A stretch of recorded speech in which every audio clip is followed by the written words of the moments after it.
El ser humano es la única especie en el planeta que deliberadamente se envenena para celebrar, para olvidar, para soportar.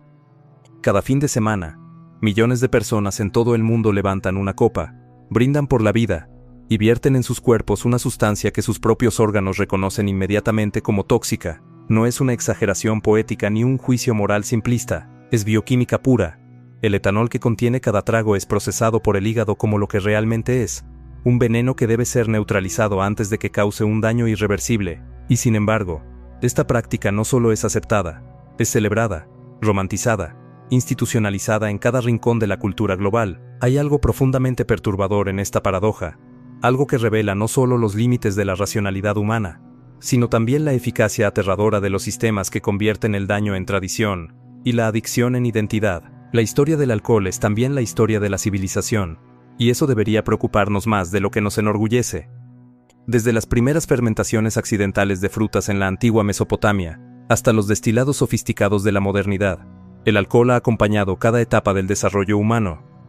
Las ceremonias religiosas lo consagraban, los imperios lo grababan, las revoluciones lo bebían, pero esta omnipresencia histórica no es evidencia de su valor, sino de su capacidad para infiltrarse en los mecanismos más profundos de la psique colectiva. Lo que comenzó como un descubrimiento químico, se transformó en un instrumento de control social, en un lubricante de jerarquías, en un anestésico cultural que permitía a las masas soportar condiciones insoportables. Los trabajadores de la revolución industrial recibían parte de su salario en alcohol. Los soldados en las trincheras de la Primera Guerra Mundial bebían para poder enfrentar el horror sin desmoronarse. El alcohol no construyó civilizaciones, ayudó a las personas a sobrevivir dentro de ellas. Lo fascinante y terrible del alcohol es que funciona. Cuando una persona bebe, el etanol atraviesa rápidamente la barrera hematoencefálica y comienza a alterar la neuroquímica cerebral, con una precisión que ninguna droga social iguala en términos de accesibilidad y aceptación. Potencia la acción del ácido gamma-aminobutírico, el neurotransmisor inhibidor que ralentiza la actividad cerebral, produciendo esa sensación inicial de relajación y desinhibición que tantos buscan desesperadamente. Al mismo tiempo, suprime el glutamato, el principal neurotransmisor excitatorio, lo que deteriora la memoria, el juicio y la coordinación. El resultado es una experiencia subjetiva de euforia y libertad, que no es real, es simplemente la ausencia temporal de los mecanismos de control que nos mantienen funcionales. La persona no se vuelve más interesante, más valiente o más auténtica al beber, simplemente se vuelve menos capaz de autocensurarse, menos consciente de las consecuencias, menos presente en su propia vida.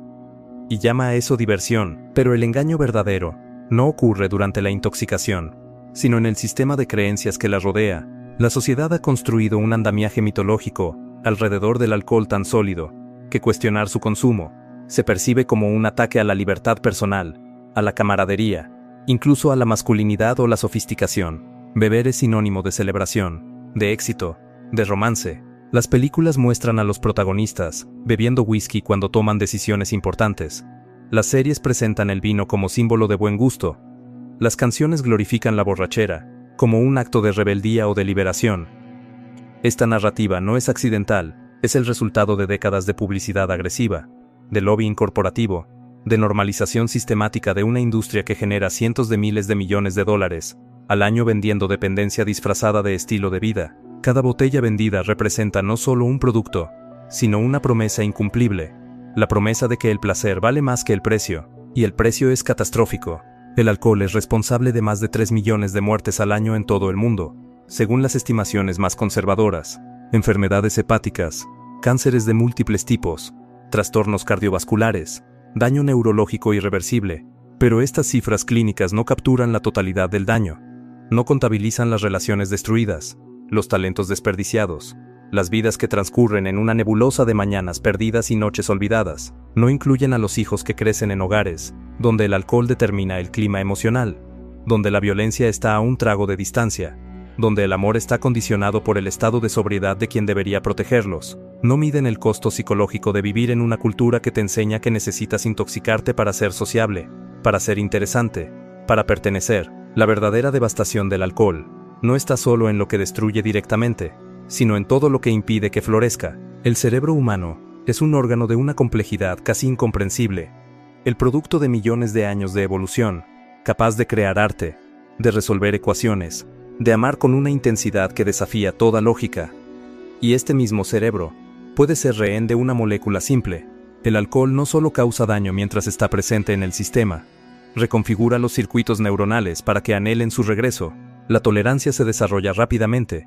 El cerebro compensa la depresión química aumentando la actividad excitatoria, lo que significa que cada vez se necesita más alcohol para lograr el mismo efecto. Cuando la persona intenta detenerse, experimenta el terror de la abstinencia, ansiedad severa, insomnio, temblores, en casos extremos convulsiones o delirium tremens, un estado de confusión psicótica que puede ser letal. El alcohol es una de las pocas sustancias cuya retirada puede matar, y aún así se vende en cada esquina, se regala en eventos corporativos, se ofrece en aviones a 30.000 pies de altura. La accesibilidad no es un accidente, es una estrategia. Lo más perturbador quizás sea la forma en que el alcohol distorsiona la percepción del tiempo y del propósito. Cada borrachera es un agujero negro en la experiencia consciente, horas o días que desaparecen sin dejar más que fragmentos borrosos, y una sensación de vergüenza difusa. La vida de quien bebe regularmente no transcurre en una línea continua, se fragmenta en episodios separados por lagunas de amnesia parcial. Los recuerdos no se forman adecuadamente cuando el hipocampo está bañado en etanol, lo que significa que partes enteras de la existencia simplemente no se registran. La persona envejece, pero no acumula sabiduría ni experiencia, solo cicatrices químicas en un cerebro que lucha por mantener su coherencia, y mientras tanto, el tiempo real, el tiempo que no regresa jamás, se escurre entre los dedos. Las conversaciones importantes no ocurren, los proyectos no se completan, las relaciones se erosionan lentamente hasta que solo queda el hábito de estar juntos sin estar realmente presentes. El alcohol no roba solo la salud, roba la vida misma mientras la persona cree que la está disfrutando. Existe además una dimensión de clase en todo esto, que rara vez se menciona. Las élites beben vinos caros y whiskies añejados. Los pobres beben lo que pueden pagar, pero todos beben. Sin embargo, las consecuencias no se distribuyen equitativamente. Quien tiene recursos puede permitirse tratamientos de desintoxicación en clínicas privadas, puede tomarse tiempo libre para recuperarse, puede ocultar su adicción detrás de una fachada de funcionalidad. Quien no los tiene termina en las estadísticas de violencia doméstica, de accidentes laborales, de cirrosis tratada demasiado tarde en hospitales públicos saturados. El alcohol es democrático en su disponibilidad, pero profundamente aristocrático en sus consecuencias, y mientras tanto, los ejecutivos de las corporaciones alcoholeras asisten a eventos benéficos y financian programas de consumo responsable, un oxímoron diseñado para transferir la responsabilidad del sistema al individuo, porque si el problema es que algunas personas no saben beber con moderación, entonces la solución es educarlas, no cuestionar la existencia misma de un producto que no tiene ningún beneficio real para nadie. La ciencia ha tratado en vano de encontrar un nivel seguro de consumo de alcohol, y cada estudio riguroso llega a la misma conclusión incómoda: no existe. Durante años se promocionó la idea de que el vino tinto en cantidades moderadas protegía el corazón, un mito que las investigaciones posteriores demolieron meticulosamente. Lo que se interpretó como beneficio cardiovascular era en realidad el resultado de factores de confusión. Las personas que bebían moderadamente tendían a tener estilos de vida más saludables en general, mejor acceso a atención médica, menos estrés crónico. Cuando se controlaban estas variables, el supuesto efecto protector desaparecía. Más aún, estudios recientes vinculan el alcohol incluso en cantidades mínimas, con un aumento del riesgo de varios tipos de cáncer, con deterioro cognitivo acelerado, con daño al ADN celular. No hay umbral mágico donde el alcohol deja de ser tóxico. Desde el primer sorbo, el cuerpo está lidiando con un invasor químico. Todo lo demás es negociación entre el deseo de creer y la evidencia que contradice. Y sin embargo, las personas siguen bebiendo, no por ignorancia en la mayoría de los casos, sino por algo mucho más complejo y desgarrador. El alcohol llena vacíos, que la sociedad moderna crea con una eficiencia despiadada. La soledad epidémica de las ciudades contemporáneas, la ansiedad constante de economías que exigen productividad sin descanso, el absurdo existencial de vidas dedicadas a trabajos que no generan significado real. El alcohol ofrece un alivio temporal a dolores permanentes, y en esa ecuación desesperada, millones de personas eligen el alivio aunque sepan que es falso. Es más fácil beber que enfrentar la vacuidad, que cuestionar las estructuras, que admitir que la vida que se está viviendo quizás no vale la pena ser vivida de esa manera. El alcohol no es la causa de la desesperación moderna, es su síntoma más accesible y socialmente aceptable. Es el analgésico que la cultura ofrece a quienes sufren dentro de ella, con la condición de que nunca cuestionen las causas del sufrimiento. Los rituales sociales construidos alrededor del alcohol son particularmente insidiosos, porque disfrazan la compulsión como comunidad. El brindis, la ronda de tragos, la botella compartida. Todos estos gestos se presentan como actos de conexión humana, cuando en realidad son mecanismos de presión grupal y normalización de la intoxicación. Rechazar un trago en muchos contextos sociales se interpreta como rechazo a la amistad, a la celebración, a la inclusión misma. Las personas que eligen no beber enfrentan un bombardeo constante de preguntas intrusivas, de bromas incómodas, de esa mirada de sospecha que implica que hay algo defectuoso en quien no necesita alterarse químicamente para disfrutar de la compañía de otros. Esta dinámica revela una verdad incómoda. Gran parte de lo que se llama vida social no es más que una serie de encuentros, donde todos acuerdan disminuir sus capacidades cognitivas, simultáneamente para tolerar conversaciones que sobrios serían insoportables. La autenticidad que supuestamente emerge con el alcohol es en realidad la ausencia de los filtros que hacen posible la convivencia civilizada. No es liberación, es regresión. El daño a largo plazo trasciende lo físico y se adentra en territorios existenciales. Una vida construida alrededor del alcohol es una vida donde las crisis nunca se resuelven realmente, solo se posponen hasta la siguiente botella. Los problemas se acumulan en capas de decisiones evitadas, de conflictos sin enfrentar, de potencial sin desarrollar. La persona que bebe regularmente durante décadas llega al final de su vida con la sensación aterradora de que estuvo ausente de su propia existencia, de que fue espectadora de una película cuyo final no recuerda haber elegido, y para entonces, el daño neurológico puede ser tan extenso que incluso la capacidad de arrepentirse está comprometida. La demencia alcohólica, el síndrome de Wernicke-Korsakoff, la encefalopatía hepática, todas estas condiciones roban no solo el futuro, sino también el pasado, borrando recuerdos y fragmentando la identidad hasta que queda solo el cascarón de quien alguna vez fue una persona completa. Hay algo profundamente revelador en el hecho de que ninguna otra sustancia psicoactiva recibe el nivel de protección cultural que recibe el alcohol. La marihuana, que tiene un perfil de toxicidad infinitamente menor, ha sido criminalizada durante décadas. Los psicodélicos, que muestran potencial terapéutico extraordinario, permanecen ilegales en la mayoría de los países, pero el alcohol, que es más adictivo que la mayoría de las drogas ilegales, y más dañino para el cuerpo que casi cualquier otra sustancia recreativa, se vende libremente, y se promociona agresivamente. Esta incoherencia no es resultado de la ciencia, ni de la preocupación por la salud pública. Es el producto de inercias históricas, de poder económico, de la capacidad de una industria para infiltrarse en los sistemas políticos y mediáticos, hasta volverse intocable. El alcohol mata más que todas las drogas ilegales combinadas, pero cuestionar su legalidad se considera extremismo. La lógica se invierte completamente cuando hay suficiente dinero en juego. La neuroplasticidad, esa capacidad maravillosa del cerebro para reorganizarse y adaptarse, funciona en ambas direcciones. Cada vez que una persona bebe, refuerza las vías neuronales asociadas con esa conducta. El placer momentáneo, por artificial que sea, se registra en el sistema de recompensa dopaminérgico, y el cerebro aprende que el alcohol es una solución. Con el tiempo, esta asociación se vuelve automática, casi reflexiva. El estrés dispara el deseo de beber, la alegría se celebra bebiendo, el aburrimiento se alivia bebiendo.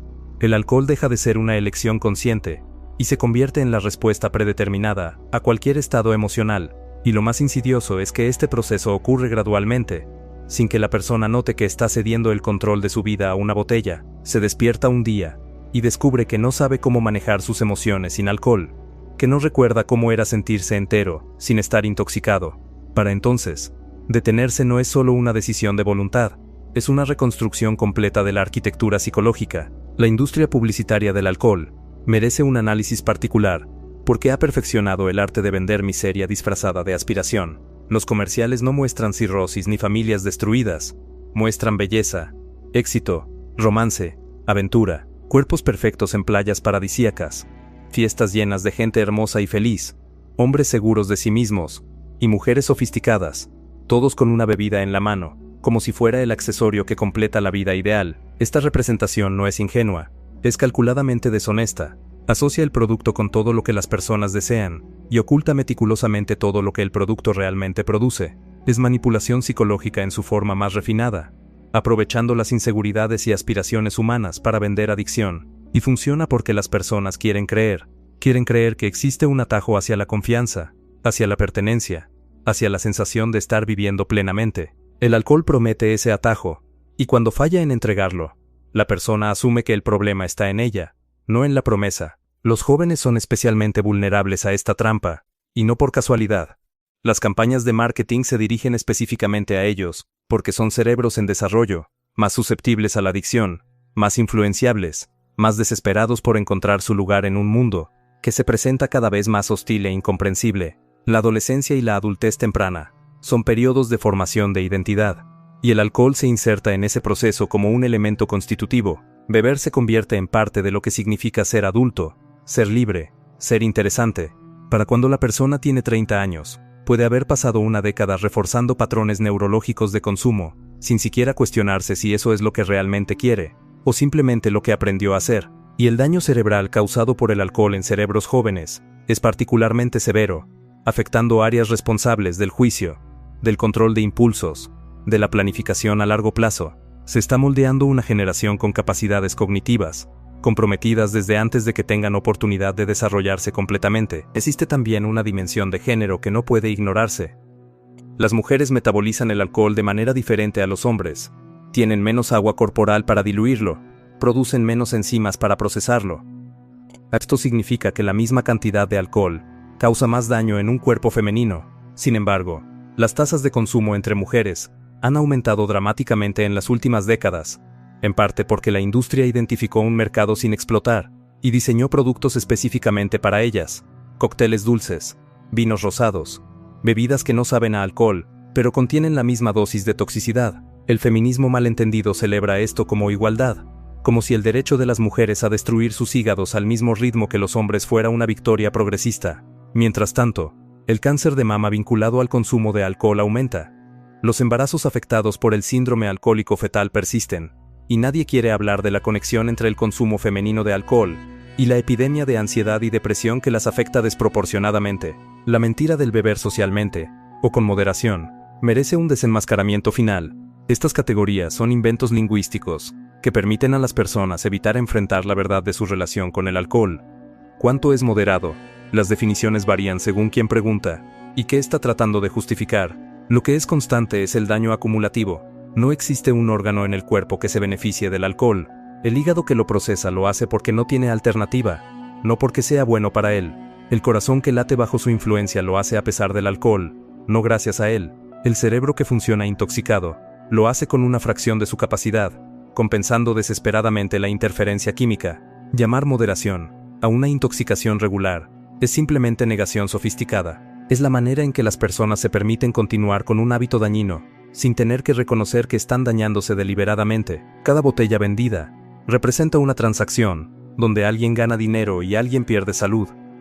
Es un sistema extractivo perfecto, donde las corporaciones capturan el valor económico, mientras externalizan los costos hacia los sistemas de salud pública, hacia las familias, hacia los propios consumidores que pagan dos veces, una con su dinero y otra con sus cuerpos, y este sistema está protegido por leyes, defendido por lobistas, justificado por tradición. Cuestionar el alcohol es cuestionar un pilar económico, y los pilares económicos no se derriban con evidencia científica, ni con argumentos racionales, se sostienen con poder, y el poder de la industria alcohólica es vasto. Financia campañas políticas, patrocina eventos deportivos, compra espacios mediáticos. Su influencia es tan penetrante que la mayoría de las personas ni siquiera puede imaginar una sociedad sin alcohol, como si hubiera existido desde siempre, y fuera tan natural como el agua, pero no lo es.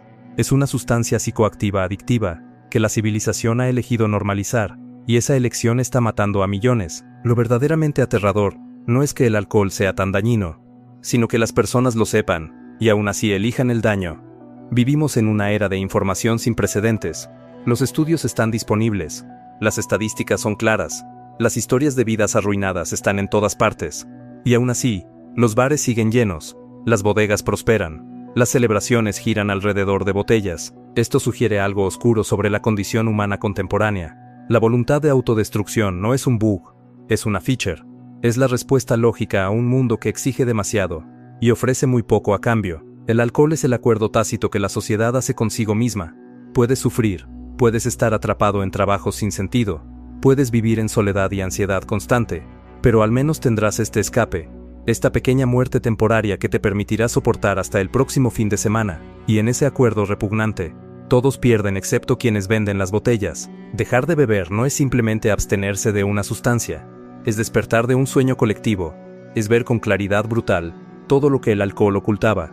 Es enfrentar las emociones sin anestesia, las relaciones sin filtros, la realidad sin distorsión. Y esa claridad puede ser aterradora porque revela cuánto se ha perdido, cuánto tiempo se ha desperdiciado, cuántas versiones de uno mismo murieron ahogadas en alcohol antes de tener oportunidad de florecer. Pero también es liberadora de una manera que ninguna intoxicación puede replicar. Es recuperar la soberanía sobre el propio cerebro, la capacidad de sentir profundamente sin necesitar escapar inmediatamente, la posibilidad de construir una vida que no requiera anestesia para ser tolerada. Y esto quizás es lo que la cultura del alcohol teme más que nada, que las personas descubran que pueden ser completas, interesantes, valientes y auténticas sin necesitar envenenarse, porque si eso se vuelve evidente, si suficientes personas despiertan, todo el edificio de justificaciones se derrumba, y con él, una industria entera construida sobre el sufrimiento normalizado. El cuerpo humano es un milagro de complejidad, un sistema autoorganizado capaz de curarse, de adaptarse, de mantenerse vivo contra probabilidades estadísticamente imposibles, y cada trago es un acto de traición contra ese milagro, una decisión de sacrificar el futuro por un presente apenas más tolerable. No hay redención en esa elección, no hay sabiduría ni sofisticación, solo hay un veneno ancestral que la humanidad nunca aprendió a dejar atrás, y millones de personas que eligieron no ver lo que está frente a ellos porque mirar directamente es demasiado doloroso. Pero el dolor de la verdad, por intenso que sea, siempre es preferible al dolor acumulativo de la negación. Uno termina, el otro dura toda una vida que nunca se vivió realmente. La pregunta no es por qué tantas personas beben, sino por qué nos han convencido de que es extraño no hacerlo. En algún momento de la historia reciente, la sobriedad dejó de ser el estado predeterminado de la existencia humana, y se convirtió en algo que hay que explicar, justificar, casi disculpar. La persona que rechaza un trago en una reunión social no es vista como alguien que simplemente está haciendo una elección sensata para su salud, es vista como alguien raro, problemático, posiblemente con un pasado oscuro o una debilidad de carácter. Esta inversión de la lógica es tan completa, tan exitosa, que la mayoría de las personas ni siquiera la cuestiona. Se ha normalizado hasta el punto de que envenenar el propio cuerpo regularmente es normal, y cuidar de ese mismo cuerpo es extremo. Si esto no es ingeniería social perfectamente ejecutada, entonces nada lo es, y esta ingeniería no se detiene en la normalización, avanza hacia la glorificación activa del exceso. Las historias de borracheras épicas se cuentan como hazañas, las resacas se llevan como medallas de honor, la capacidad de aguantar el alcohol se presenta como una virtud en lugar de lo que realmente es, una señal de que el cuerpo ha desarrollado tolerancia a un tóxico, que el hígado está trabajando horas extras, tratando de mantener vivo a alguien que deliberadamente está tratando de dañarse. Existe toda una mitología del bebedor funcional, del genio atormentado con una botella de whisky, del ejecutivo exitoso que cierra negocios en bares de lujo, de la mujer sofisticada que no está completa sin una copa de vino. Estas narrativas no son inocentes, son propaganda, son la forma en que una cultura enferma se perpetúa, convenciendo a cada nueva generación de que su autodestrucción es en realidad su autoconstrucción, y funciona porque las alternativas que ofrece la sociedad son tan miserables que el veneno parece una mejora. Lo que nadie quiere admitir es que la mayoría de las amistades modernas son en realidad relaciones de codependencia química. Elimina el alcohol de la ecuación, y descubrirás que muchas de esas personas con las que conectabas profundamente, en realidad no tienen nada que decirte sobrios. Esas conversaciones trascendentales de madrugada, que parecían resolver los misterios del universo, eran simplemente el resultado de cerebros intoxicados, generando asociaciones aleatorias, que la mañana siguiente revela como incoherentes. La intimidad que se siente al beber juntos, no es intimidad real, es la ilusión de intimidad que produce la simultánea disminución de las defensas psicológicas. Es más fácil, sin duda, más fácil emborracharse que aprender realmente a comunicarse, más fácil brindar que construir confianza genuina, más fácil olvidar juntos que recordar por qué están juntos en primer lugar. Y cuando el alcohol desaparece, también desaparecen esas amistades, revelando que nunca fueron amistades, eran simplemente alianzas de intoxicación mutua. La industria alcohólica ha logrado algo que pocas industrias consiguen: hacer que sus víctimas defiendan apasionadamente el producto que las está matando. Sugiere en una reunión social que quizás el alcohol no es tan inofensivo como todos pretenden, y observa cómo las personas se vuelven defensivas, agresivas incluso. Te dirán que todo en exceso es malo, que ellos tienen control, que es su elección, que la vida sin placeres no vale la pena vivirla. Estas respuestas no son racionales, son automáticas, son el resultado de años de condicionamiento, de inversión emocional en una identidad construida alrededor del consumo. de la incómoda sospecha de que quizás estás señalando algo que ellos ya saben pero no quieren enfrentar. Es más fácil atacar al mensajero que examinar el mensaje. Es más cómodo asumir que quien cuestiona el alcohol es un puritano reprimido, que considerar la posibilidad de que quien señala el problema tiene razón, y que la propia vida está siendo desperdiciada en un ciclo de intoxicación y recuperación que no lleva a ninguna parte. Y luego está la hipocresía monumental de cómo la sociedad trata diferentes sustancias, según quién las vende y quién las consume.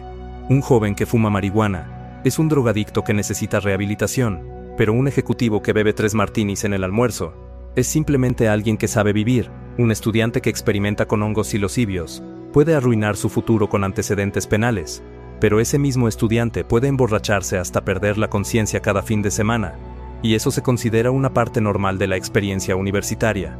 Esta doble vara no tiene nada que ver con la ciencia ni con el daño real, tiene que ver con el control y con el dinero. El alcohol está integrado en las estructuras de poder, las otras sustancias no. El alcohol genera impuestos masivos, emplea a millones de personas, financia campañas políticas, por eso está protegido. Por eso criticarlo se encuentra con tanta resistencia institucional. No es porque sea seguro o beneficioso, es porque es rentable para las personas correctas. La verdad más incómoda que nadie quiere escuchar es esta. Si el alcohol fuera descubierto hoy, con nuestro conocimiento actual de farmacología y toxicología, jamás sería aprobado para consumo humano. Jamás. Su perfil de riesgo es demasiado alto, sus efectos secundarios demasiado severos, su potencial adictivo demasiado marcado, causaría fallas en todos los estudios de seguridad, sería rechazado por cualquier agencia regulatoria que funcionara según evidencia científica en lugar de precedente histórico, pero no fue descubierto hoy, fue descubierto hace milenios, y esos milenios de inercia cultural pesan más que cualquier cantidad de evidencia empírica. La humanidad está atrapada en una relación abusiva de miles de años con una sustancia que la está matando lentamente, y la idea de terminar esa relación genera más pánico que el abuso mismo. Es el síndrome de Estocolmo a escala civilizacional. Los padres que beben frente a sus hijos están enseñándoles una lección que nunca verbalizarían, que el manejo emocional requiere asistencia química, que el estrés de la vida adulta es insoportable sin anestesia, que el placer genuino no es suficiente por sí mismo, y necesita ser amplificado o fabricado artificialmente. Los niños observan y aprenden que papá necesita su cerveza después del trabajo, que mamá necesita su vino para relajarse, que las celebraciones familiares giran alrededor de botellas.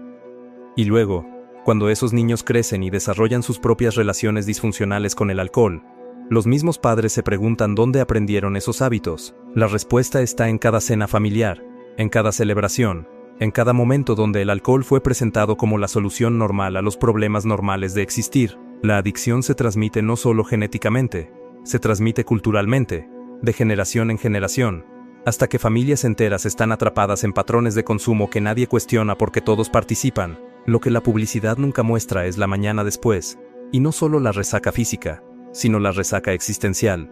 Ese momento de claridad brutal, cuando la persona se despierta y recuerda vagamente lo que dijo, lo que hizo, cómo se comportó. La vergüenza que se asienta como una piedra en el estómago, el miedo a revisar el teléfono y ver los mensajes que envió, las llamadas que hizo, la necesidad de reconstruir la noche anterior a través de fragmentos y del testimonio de otros, viviendo con la ansiedad de no saber completamente qué versión de sí mismo fue liberada cuando los controles desaparecieron. Esta experiencia es tan común que tiene un nombre, beer fear o anxiety, pero su normalización no la hace menos devastadora. Es la mente sabiendo que traicionó sus propios intereses, que cedió el control a una sustancia, que permitió que una versión inferior e incoherente tomara el timón. Y la respuesta de la cultura no es quizás deberías dejar de hacer esto, es todos pasamos por eso, es parte de la diversión.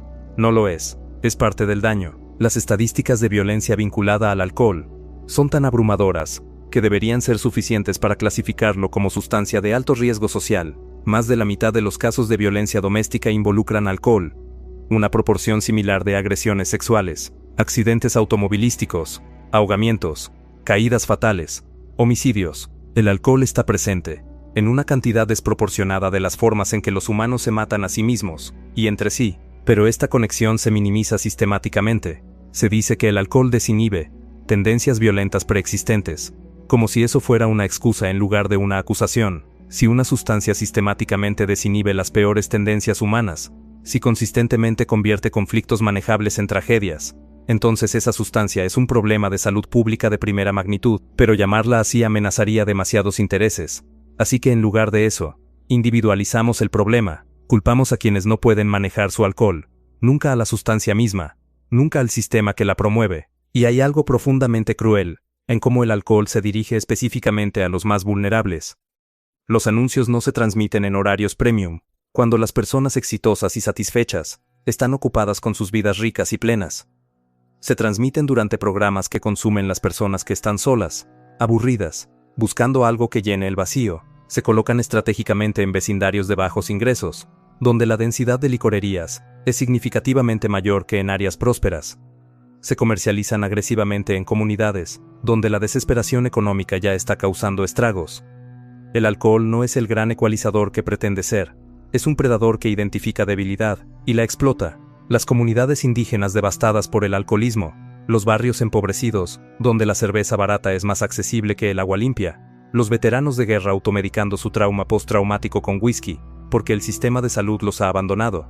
Estas no son coincidencias, son mercados objetivo. La relación entre el alcohol y la creatividad merece un desmantelamiento particular porque es uno de los mitos más perniciosos y persistentes. La idea del artista borracho, del escritor que necesita estar intoxicado para acceder a su genio, del músico que solo puede tocar bajo la influencia. Este mito ha matado a más talento del que jamás ha producido.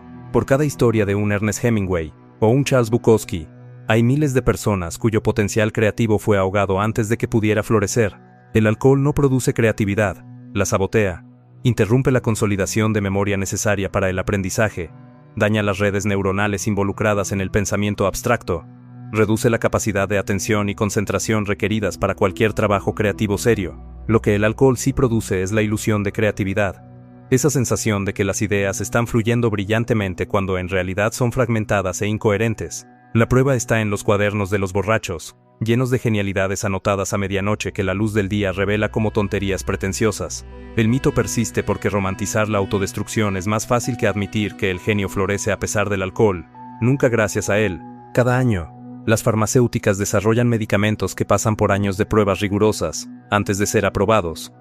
Y aún así, si causan una fracción del daño que causa el alcohol, son retirados del mercado inmediatamente.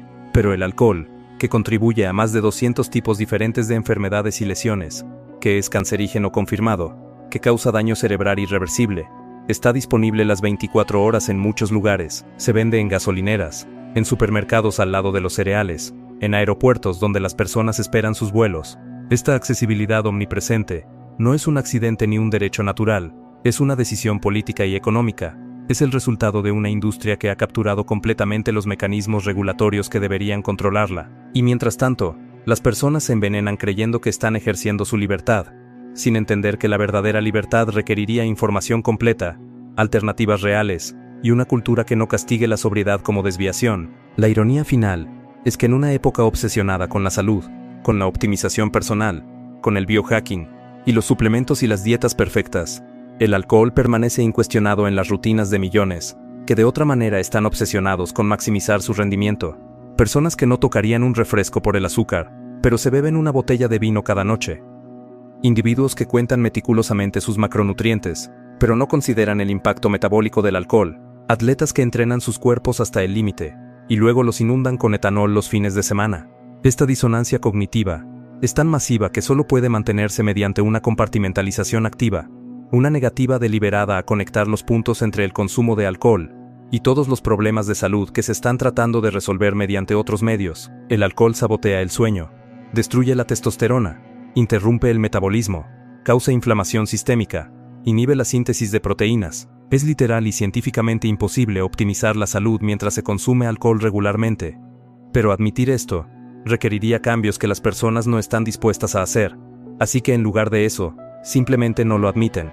Lo que queda por decir es lo que nadie quiere escuchar, que cada persona que bebe está participando en su propia destrucción gradual, y que la sociedad no solo lo permite, sino que lo celebra porque mantener a las personas ligeramente anestesiadas es más conveniente que darles razones reales para estar despiertas.